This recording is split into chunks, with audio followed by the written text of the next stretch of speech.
Le projet Eastman Sarcelles-Rupert est un projet de 5 milliards de dollars, dont le début est en janvier 2007 et la fin est prévue vers le milieu de 2012.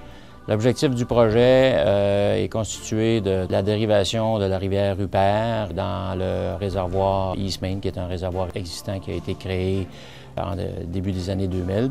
Cette dérivation-là, selon notre échéancier, doit arriver en novembre de cette année. Donc, nous sommes présentement au chantier de la dérivation Rupert, situé environ à 1000 km au nord-ouest de Montréal. La rivière Rupert coule vers la baie James et présentement, nous construisons les digues et les barrages pour dériver une partie du débit de la Rupert vers la rivière La Grande pour la production d'hydroélectricité. Ce qui me motive beaucoup dans mon travail, c'est qu'il y a beaucoup de changements, il y a relativement peu de routine. Puis tous les jours, je rencontre des gens, je me déplace, on prend des décisions, on fait la construction, les choses se passent rapidement.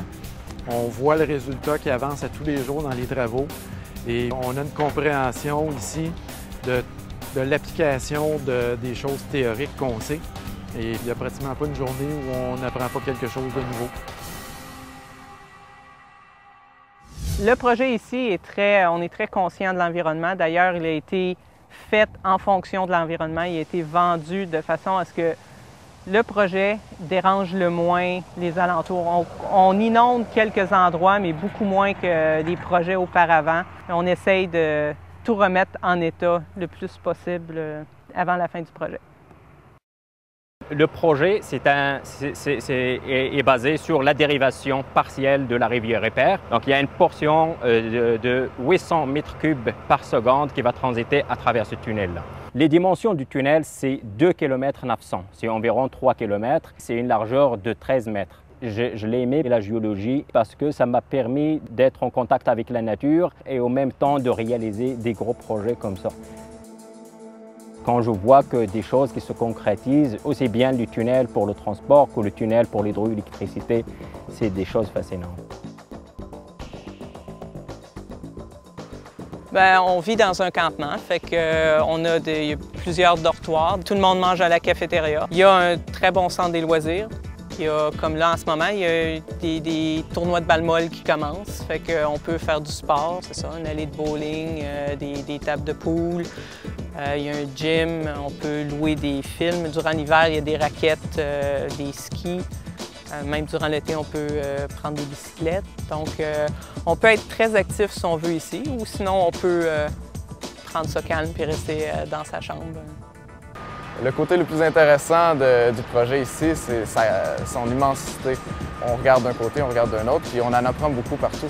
De mon point de vue, l'avantage principal de travailler pour une compagnie de consultants, c'est de pouvoir travailler sur différents projets au même moment, de pouvoir voir plein de choses, plein de contextes différents, parce qu'on voit différents projets. J'ai fait mes études à l'École polytechnique de Montréal. C'est un programme coopératif, donc j'ai fait 4 stages au cours de mes études. Ces stages-là sont très utiles parce que la géologie, mon domaine, c'est pas un domaine théorique, c'est un domaine où tout doit être vu sur le terrain. Rien n'est parfait. Puis donc c'est en faisant des travaux, en faisant des stages sur le terrain qu'on comprend réellement la réalité de la géologie.